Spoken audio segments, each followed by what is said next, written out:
ఒక రోజున మేనమామ గారింటికి వెళ్ళాడు విఘ్నేశ్వరుడు.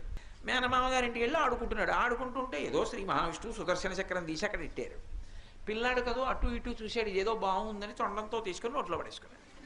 ఇంతలో ఏదో ఆపద వచ్చింది, రాక్షసులు వచ్చారు దేవలోకం మీదకి, వాళ్ళ మీద యుద్ధం చేయాలి, చేతిలో సుదర్శన చక్రం కావాలి. ఈ మేనల్లుడు కొట్టలేడు, అవతల చూస్తే అవసరం, చక్రమా ఆయన కడుపులో ఉంది, ఏం చేస్తాడు? చూసి పిల్లాడిని నవ్విస్తే పొలమారితే చక్రం బయటపడిపోతుందని ఏం చెయ్యాలో అర్థం కాక ఇంత శ్రీ మహావిష్ణువు వింత చేష్ట చేశారు. ఆయన ఇలా పట్టుకొని గుంజీలు తీశారు. తీస్తే ఇంతటి విష్ణువు గుంజీలు తీస్తుంటే ఏదో చిత్రంగా అనిపించింది. మాయ ఏమిటదని పక నవ్వాడు. ఆ నవ్వడంలో పొలమారి ఆ చక్రం బయటికి ఎక్కేశాడు. అమ్మయ్య ఇంతే చాలరా అని పట్టుకెళ్ళిపోయాడు.